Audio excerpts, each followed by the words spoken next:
Hi, my name is Nancy White, and today I will be addressing battery energy storage systems, also known as BESS. It is a mouthful, but we'll go over what they are, who they impact, and why we should be looking at them. So, for those that don't know, a battery energy storage system is an alternative source of power for the grid should it go down. On average, it provides about 2 hours of additional power to the grid whenever it shuts down. It's more of an ebb and flow, so it just depends on how much power is actually in the system when the power goes down. And there are two types of storage of power within these. They have the green energy storage, which can have solar or wind power stored within them. And there is also what's considered a standalone facility, which it essentially holds power from our grid directly within it. And with that, what they end up doing is it holds the power from the electric grid, and then when it goes down, they sell it back to ERCOT in Texas for more than 100 times, even more than 150 times the original cost of the power itself. And if you don't know what those look like, if you were to pull up to a BESS facility or BESS site, I'm going to give a lot of information primarily of what's going on near my home in Van Zandt County to give you an idea. It's on 46 acres of agricultural land. And so you'll pull up into the middle of the country and you'll have a rancher with 300 head of cattle on one side. And then you have individuals that moved out there to live in peace and quiet or retire and live out their days in peace. And then you have right next to those these large metal containers. And inside these large metal containers is about 50,000 pounds of lithium on average that are stacked one on top of the other. If you do not know what lithium is, that's okay. Most people probably have heard of it by now, but it's highly flammable and it cannot be mitigated should the fire begin. They are in buses now, they are in cars, they're batteries. Once they catch fire, there has yet to be a way to put them out. At this point, the primary practice is to just let it burn itself out. And even like with the Tesla cars, they have to typically transport them to a hole really quickly and leave them there for even 30 days or longer because the fires can reignite even after they've gone out very easily. And the temperatures can go from, pretty steady under 100, but up to thousands of degrees in temperatures in seconds. And so they have multiples of these on this agricultural land, usually about 10 to 15 large metal containers. And the boxes cannot exceed 167 degrees. If the boxes exceed 167 degrees, you have what's called a runaway fire, runaway explosion. And I was actually holding a conversation with the head of Texas for the International Council of Coding, Michael O'Brien, and he was explaining to me you could have 30 of the same batteries lined up one next to each other, and you could light each one on fire, and each one would emit a different toxic chemical. And that's just like a small cell battery, not including if it's 50,000 pounds, one stacked on top of the other. So you still need fire personnel. So what you would do is the fire personnel would then show up on site, and their role for this is not to, you cannot touch the fire area with water because it actually exasperates, it makes it worse. It increases the intensity of the fire. Matter of fact, if you can go online and you can find a video of a Tesla motor, Elon did this, and you can actually watch the Tesla motor underwater just spinning and spinning for weeks and months because it just creates its own oxygen. So you do not touch the fire area with water. What the fire personnel do in this instance is they show up on site and they have to try to mitigate the temperatures. So they have to stand there and try to keep the other metal containers from reaching 167 degrees. Now, if you've ever cooked in a kitchen, it does not take long for a metal container to reach above 167 degrees. And some significant information with that includes in Van Zandt County, we only have one full-time fire department. Our closest fire department to the area that would most likely need to respond for this type of thing would be over 15 miles away, which means we would be at least 15 minutes out for someone to show up on site to mitigate and keep these temperatures below 167 degrees for multiple metal boxes that have lithium of about 50,000 pounds on average inside each individual one. That takes seconds to get to 1,000 degrees. Furthermore, in Van Zandt County, this build site in particular is directly on top of a federal pipeline that transports oil and sour gas, both of which are highly flammable and toxic. The sour gas is highly toxic. And on the other side of the fence line is an electric booster station, which is also highly explosive. So you have these large metal containers of about 50,000 pounds on average sitting directly on top of a pipeline that is 1,000 miles long next to an electric booster station with no fire department and furthermore, no hazmat. And as I stated, every new explosion creates a new toxic gas, usually based in hydrogen fluoride or hydrogen cyanide are the two primary ones that you'll see. Matter of fact, you can actually go over to Moss Landing that just occurred in January, and they have a Facebook page. And you can see on that Facebook page the symptoms that they're talking about. They have asthma-like symptoms, bloody noses, headaches, metallic taste in their mouth, and more. Some people are having some very painful rashes. And that's over 5 miles out in some of these instances because the way the wind carried. And we also know that it can harm fish and wildlife. This was made evident in Missouri after the lithium explosion for their processing facility. And so over 3 miles out, they found fish and wildlife dead.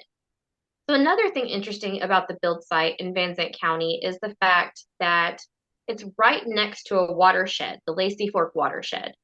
Now, this watershed provides water for Tarrant and Fort Worth County, which are two major counties in Texas alone.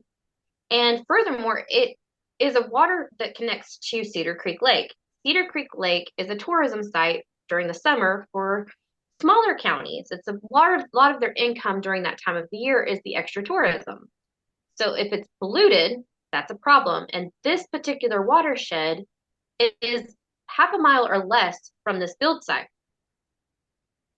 So you have all of these concerns. We don't have a hazmat. We don't have a fire department. It's on top of a pipeline and it's next to a booster station and it's next to a water source for major counties.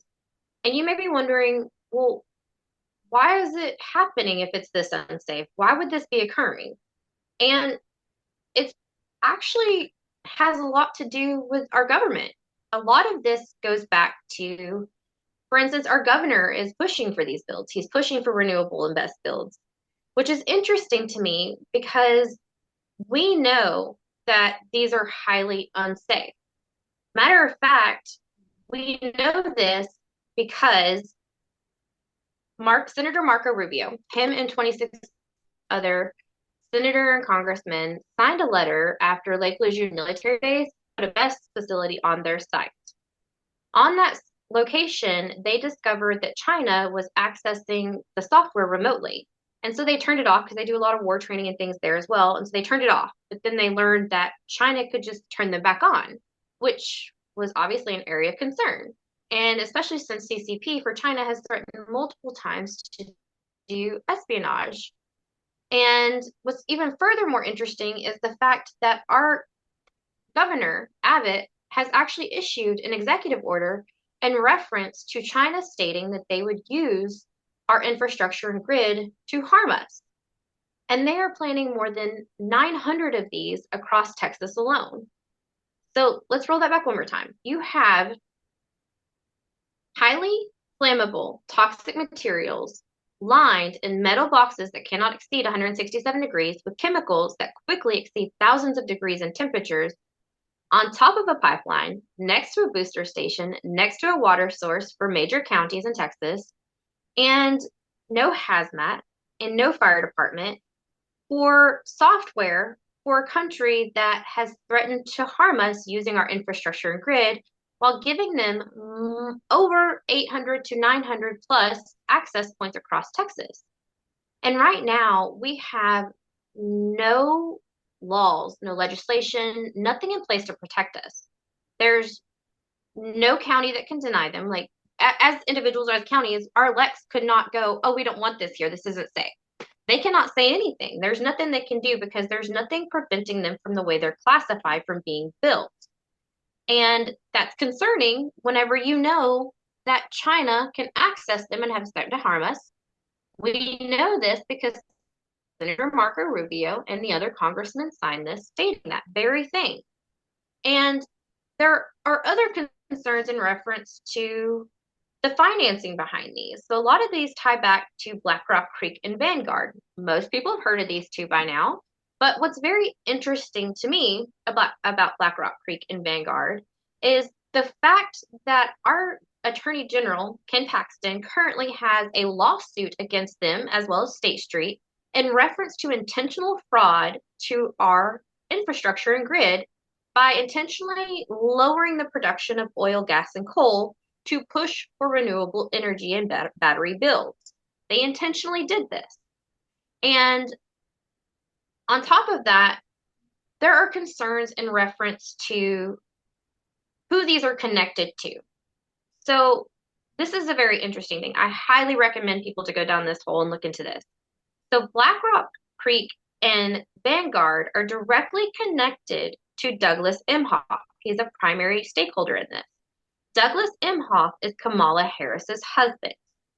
During the Biden-Harris administration, they pushed for renewable and BESS builds so intently. That's why they are coming in at the rate that they are.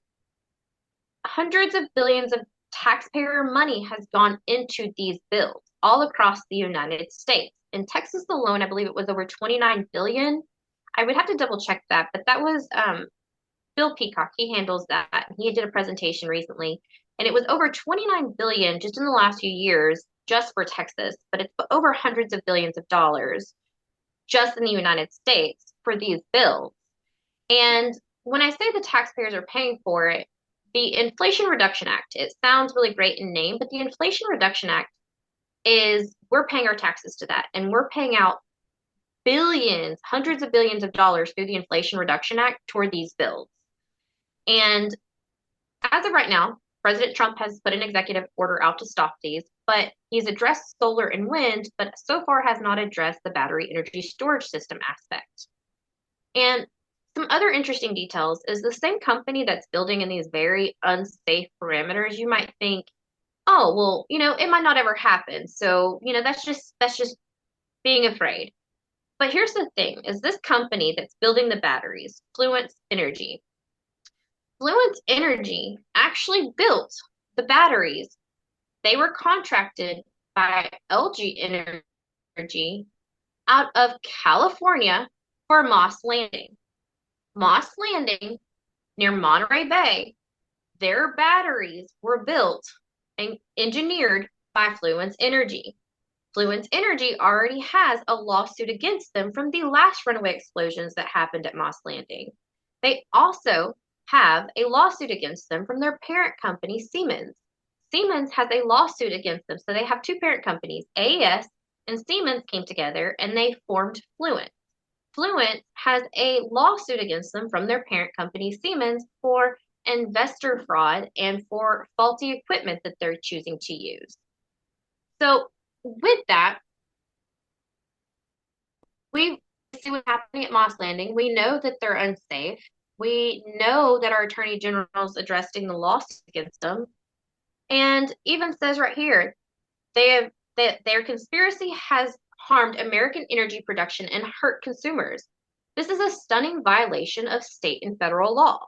And this has all been happening under the Biden-Harris administration, who happens to have a direct connection to the income from it.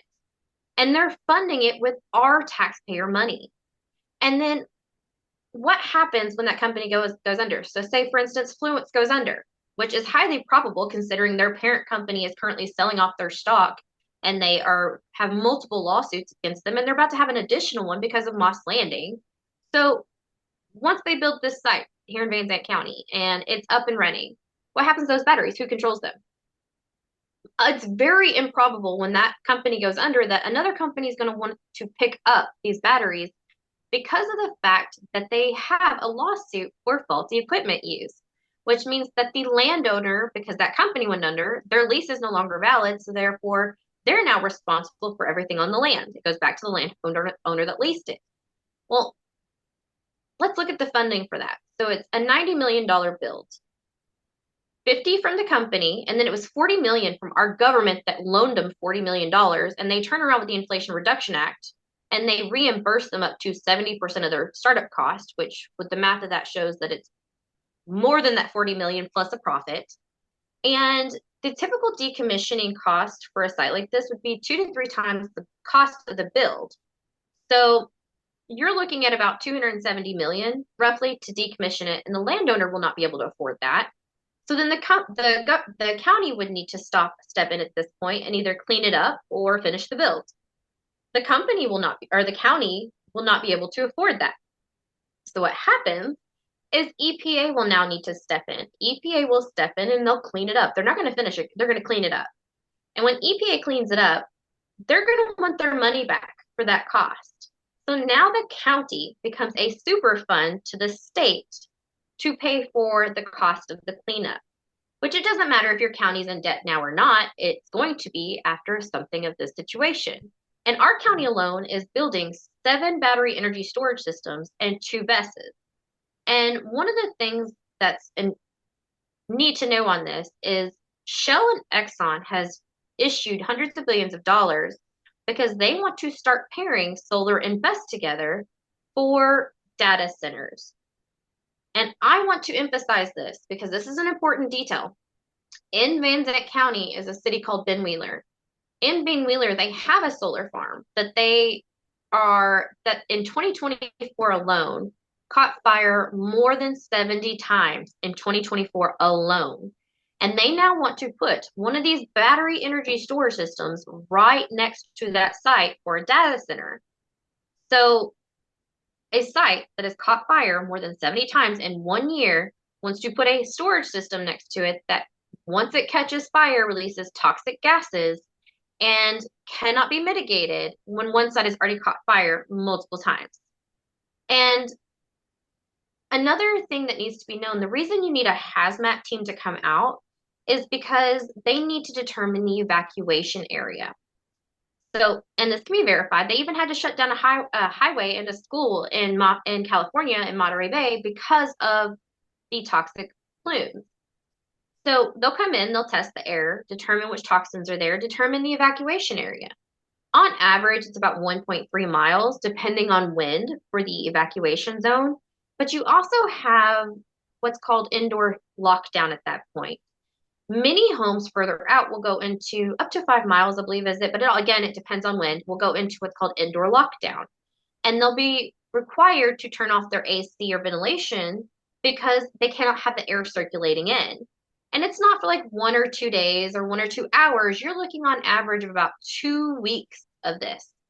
2 weeks of fire personnel needing to be on site, spraying the area with water, trying to keep these metal containers from exceeding 167 degrees, testing the air, determining how far to evacuate, how long indoor lockdown goes down. And it's imperative to note here that with indoor lockdown in the evacuation area, that does not include livestock. Texas is primarily an agricultural state. Once again, I mentioned there's a rancher right there on that property line. It goes the fence right there. You have the building and you have the 300 head of cattle for that rancher. There is no evacuation plan for livestock. Here's an extra thing that I forgot to mention. These BESS systems, they emit a lot of sound. Matter of fact, I spoke to a gentleman named Chris Dyer out of Mason, Texas.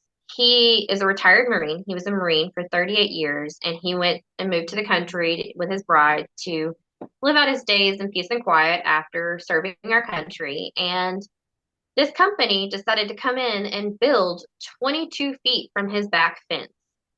You can go on YouTube and you can find his story. It's very easy to find. And he was telling me that the sound of the system sounds like you're in a barber shop. It's like that constant hum. And what's interesting about that is that hum that it emits, it affects the patterns of migratory birds, but also pollinators, which brings us back to another primary aspect of being a Texas person. Is we not only do livestock, we do a lot of agricultural things in general, including we bale hay and we farm and we garden. And if our pollinators are impacted, then we can't farm as efficiently. And there's already an issue with bees. So that's a major impact to our way of life in Texas in multiple aspects. And our way of life isn't protected right now. Not with our livestock, not with our pollinators, not with our ag exempt land, not with our water even itself. Our lives are not even protected right now. And there's nothing in place that we can do as it is. Matter of fact, our congressman for our area, Congressman Lance Gooden, he flat out said, "We are not your testing ground." The technology for these is not ready. Many people across the United States have stated it's not ready. This is not just a Texas problem. These are being fought in California, Indiana, Nebraska, Ohio, Pennsylvania, New York, and we're all trying to fight them, but there's nothing in place to protect us. Matter of fact, Piqua, Ohio. This is a very important one. Go look at Piqua, Ohio. They had so much burning for lithium for the firefighter training and all these other things up until 2023, I believe it was. There is a video. Once again, go to YouTube, find Piqua, Ohio. There's a video out there. That states that the elderly there, their skin is so thin that the wind hurts them. That many adults throughout the county are covered in lesions and bumps, and masses of children have brain tumors, masses of them. And their county and all across everywhere, nobody's hearing about this. How could this be happening and nobody know what's going on in East Palestine, Ohio, and Piqua, Ohio, California? I spoke to a lady from California recently who was shocked that her parents in another state hadn't heard of it yet. She was under the impression that this would be picked up by big media because it was so significant. And yet none of these things have been picked up by anyone anywhere, which is questionable in and of itself, which ties back to Black Rock Creek and Vanguard. Makes me wonder, are they tied to the reason that these are not being made public? Are they trying to separate us from talking to one another? Because there are more than 900 Facebook pages alone created trying to stop these. And we need to bring this to President Trump's attention because while he's addressing solar and wind, we are literally fighting for our future generations and our land. The technology isn't ready. And when I say that, let me explain. In Texas, we're known for the oil and coal. We're known for the oil boom. In Van, Texas, where I live in Van County, in Van, Texas, they are still cleaning up the messes made from the oil boom. They still cannot use their water in Van, Texas. It's still too contaminated. We do not need to repeat history and make the same mistakes again. The reason I state that is because of the fact that we learned our mistake prior. With these, we have a beginning where they built it. We cannot mitigate the fires and they have no end of life. So what can we do? As of right now, the only option that Texas has, and this is only Texas, this is not everywhere. We are very fortunate that because Texas is primarily an agricultural state, that in the early 2000s, it was put into legislation that it's what's called a Texas Local Government Code 391 Subregional Planning Commission. We'll call it a 391 Commission to shorten it. But what this does, this was put in to protect agricultural Texas from government overreach. What this does is it allows for counties, cities, and municipalities to form this 391 commission to ensure the safety, welfare, and concerns of the citizens. So, for instance, we are obviously concerned about safety. We are concerned about property value. Even since it's been announced the builds are occurring, the property values of those nearby have gone down. And there's just so many issues that it does not make sense that this is the area that this should be built. It's not even for our county. This unsafe build that I just went over all those parameters for, that's for another county, 2 counties away. That's not even for the county we're in. That's for Rockwall County, which is 2 counties west of us, not here. And so what this 391 can do is allow for 2 elects and 1 citizen. It's for every 2 elected officials, you have 1 citizen so that everybody can partake. It's not just government officials. Citizens are to be on the commission as well. It allows the counties, commissions, and cities, you need 2 to come together. So you'd have 4 elects and 2 citizens come together and coordinate with EPA, which is Environmental Protection Agency, the Texas Commission of Environmental Quality, Parks and Wildlife, and more in reference to build locations. Because as of right now, all three of those entities that I just mentioned, they will tell you they only get involved in aftermath situations. So they only step in when it's too late. For instance, at Moss Landing, EPA wasn't watching them. They didn't step out over there until the fires occurred.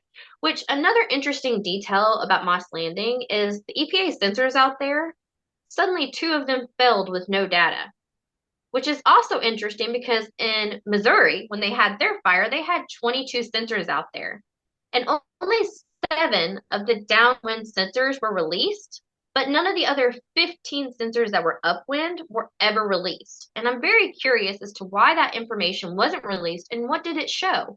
Considering we know 3 miles upwind in Missouri, mind you, remember, they had fish and wildlife found dead. So where are those sensors and information?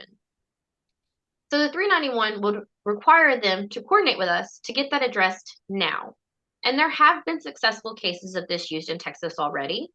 Matter of fact, Judge Duhan, he successfully used this out of Waller County for the Texas Trans Corridor. If you haven't heard of it, that's probably because it never occurred.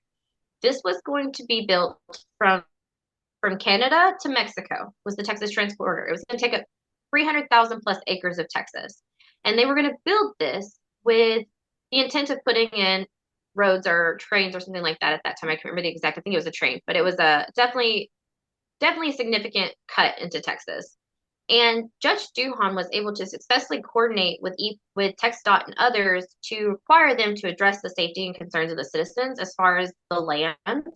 And that's why it was never built. And Judge Duhan has been very kind to share his Dropbox of folders from that with us so that we can use that to protect us as well. So 391 Commission gives us something to do preemptively just to ensure safety, welfare, and concern. But to be clear, this does not do anything for permits, no regulations. As of right now, they do not have to report any fires that occur in these facilities, none at all. And so you have that going on and more, and there's nothing we can do. We need to get legislation in place, but at least for now, this allows us to do anything to kind of ensure some peace of mind, but I just don't see how these builds are safe. So if anyone wants to talk to me, you can find me on my Facebook page. It is Van Zandt County Community Updates and Efforts on BESS Solar and Wind. Another thing that I'm trying to do right now is I created this petition. This petition is for the state of Texas. Right now, we need legislation to see us and to put permits and regulations in place to protect us. And right now, we don't have that. So this petition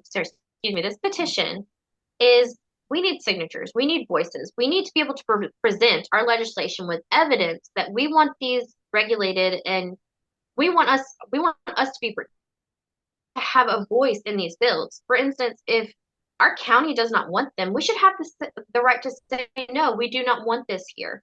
And right now, we get nothing. We can't say or do anything. So we should have the right to say, do we want this here, yes or no? And the thing is it also should not be able to be built within a certain amount of livestock because they're not taken care of. It shouldn't be able to be built within a certain amount of ag exempt land because that's what Texas stands for.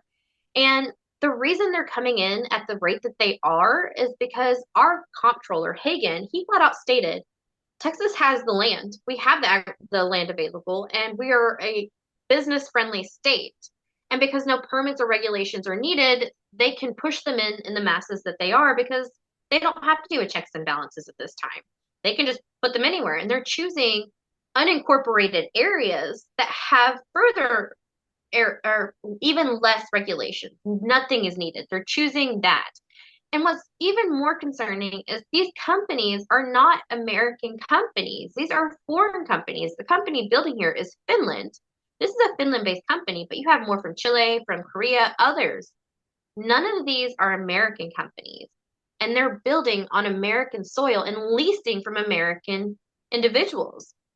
We should not be allowing foreign companies to own or lease American land when they have no fealty to us. They don't care about us. They don't care about our land. The only reason they are here is for money reasons. It has nothing to do with us and our safety and our future. It is about them. And the reason that they are coming in the way they are is because our government's paying them to do it. It needs to be addressed. So the petition is to give Texans a voice saying, we want these regulated. We should have a voice in our county to choose, do we want this here or not? If not, go somewhere you're wanted because this is not your place. So if there's one thing that I would recommend taking away from this, above all other things, my recommendation is to go down the rabbit hole. Look for yourself. If you don't want to take me for my word, that's perfectly understandable. First, start with the questions of what is this? That's the first question I started with, which is what is a battery energy storage system and why should I care about it? And then everything that I just stated for you, I can provide evidence to anyone that wants to reach out. What I'm providing, it wasn't hard to find. They were very flagrant with it because they have no reason to hide it because nobody was looking. And the reason that they are presented the way they are is because these companies are they're worth hundreds of billions of dollars on average. They can afford to package it very pretty and make it sound good. Even a county over, whenever I was speaking over there, a commissioner said that they offered to send them to Ohio to train their firefighters, and they will. But then I recommend that you see what they're doing to the children and residents of where they are testing. I encourage you and I implore you to ask these questions and follow the trail because right now we are not protected. We are not safe. And we are setting up the United States for failure and giving China a way to harm us. They already own land in the United States near 18 military bases. And now they are building these and connecting these throughout the entire United States to our infrastructure and grid. And we are allowing it. We need protection and we need to protect ourselves and we need to stand together. We need to fight together so that they know and we are heard that there are concerns. How's that? Wonderful.